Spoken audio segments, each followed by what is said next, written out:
couple of weeks ago, I told you about those Sunday afternoon drives that were a staple of my childhood and for many of you. No real plan, no disclosed location. Off we'd go for a long afternoon ride. On one of those Sunday afternoon drives, we found ourselves about 70 miles southwest of Pittsburgh in the little village of Myersdale. Myersdale was founded in 1776, and the principal industry for a very long time was mining coal out of the Allegheny Mountains. The town sits down in a valley along the Castleman River, and it's never really grown much. There are still just 2,000 residents in Myersdale today. The mine is long shut down, but in 2003, the Myersdale Wind Farm began producing a new form of energy. Myersdale is a place you have to go looking for because it's nearly impossible to simply stumble upon it. But that will all change beginning in just 13 days. In 13 days, on February 23rd at 2 in the afternoon, Myersdale will rise from its near invisibility of Pennsylvania Brigadoon as the first maple tree will be tapped and the Pennsylvania Maple Festival will officially begin. It will go on from March 23rd through April 7th. All kinds of festivities have been planned, including a quilt show, antique farm machinery show, a sit and sip garden, which we Evansvillians know as a Bierstube, several performances of the play The Legend of the Magic Water, an 8K, 5K race, the judging of maple products, the grand parade, and the constant operation of the Lions Club Pancake House. Considering Myersdale's normal existence, the Maple Festival makes you embrace the reality of the resurrection from the dead. What I remember to this day of our trip to Myersdale was the aroma of maple syrup hanging in the valley. The trees are tapped and the rising sap is gathered in buckets. The buckets are taken to the sugar shacks where the sap is cooked, boiled down into maple syrup. It takes 40 gallons of sap to make 1 gallon of syrup. One tree can produce between 10 and 20 gallons of sap, so you instantly know that there are lots of maple trees near Myersdale. As the sap is cooked down and the water rises into the atmosphere, it takes just enough of the perfume of the maple syrup into the air that you have a constant craving for pancakes or waffles. Our treat on that day a long time ago was a piece of maple sugar candy, which was so sweet and filled with sugar that it would probably kill me today. My mind took me back to Myersdale as I thought about what this passage from Matthew's Gospel was all about and what sermon I was to share with you this morning. It seems to me, as Matthew constructs this sermon from Jesus' sayings and teachings some 50 to 60 years after the fact, when he comes to this final portion of the sermon, its conclusion, he does what most preachers do. He boils down everything that Jesus has said into concentrated form. Each one of the 5 closing teachings is a sermon or 2 or 3 in and of themselves, so addressing each passage individually will be impossible in our time allotment for the morning. But the themes of the final 5 paragraphs are powerful. Do not practice judgmentalism and do not pass judgment on those who differ from you. Persist in the faith, asking God, seeking God, and knocking on God's door. Do to others as you would have others do to you. Do not be afraid when the road gets hard and the path becomes narrow. Center and build your life on the way Jesus Christ comes to share, and all will be well. These closing statements are reflections of everything that has come before them. From the Beatitudes to these final words, the Sermon on the Mount in Matthew's Gospel is a description of the work Jesus has come to do and the kingdom of God that God is establishing now and in greater ways to come. The Sermon on the Mount in its entirety is a condensation of all of Jesus' teachings. In places, it's specific and quite particular. In other places, it's painted with a broad brush. But it's the heart of what Jesus is all about. These lessons are not some philosophical system of thought. They are grounded, earthy, and extraordinarily practical. Don't condemn others. Persevere when faith and trust are hard to keep. Treat others as you would be treated. Endure when living according to God's plan is more than hard. And stay focused and keep the way of Christ at the core of all that you do. These are the essential elements of the Christian life. This is how we are to be the church. This is the very heart, the center, the foundation of faith and life in Jesus Christ. These are ways that lead to understanding and peace.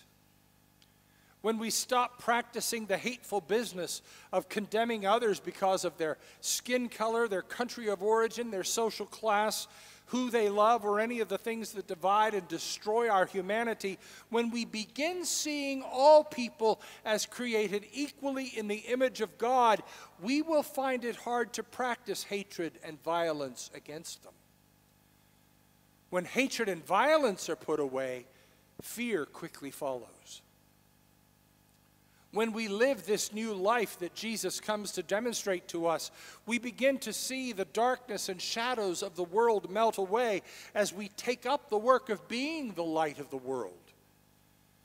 When we put away the ways of conflict and incompatibility and reach out to others and work together for the betterment of all, the light shines brighter. When we put an end to injustice, inequality, and unfairness, the world is suffused in the light of God's love. When the lessons of the sermon are enfleshed by those who would call themselves Jesus' disciples, despair is destroyed and hope rises like the mountains. When we bring these ancient words into our life here and now, there is enough for everyone, and no one is in need. When we live out these lessons, joy replaces sorrow, compassion replaces indifference, and laughter replaces tears.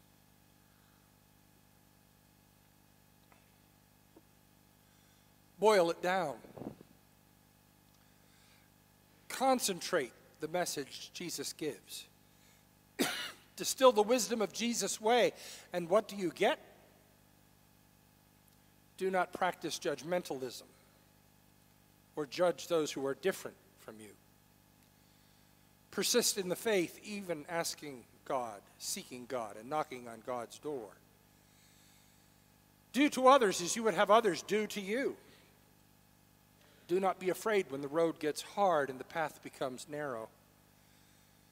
Center and build your way of life on the way of life that Jesus comes to share, and all will be well. And if you want to boil all of that down, you are left with words that we all have heard before, a verse we know by heart. Do to others as you would have others do to you.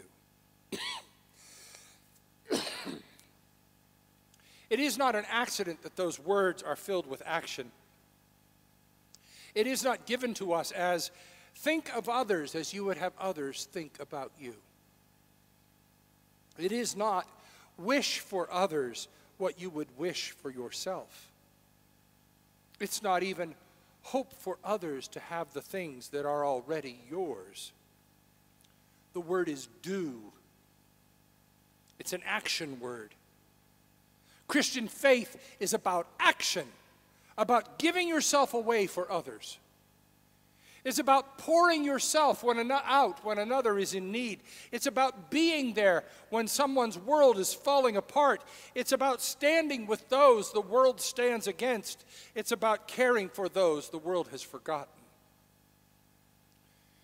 It's pounding nails into a habitat house so that a family can have a safe place to live that they can call their own.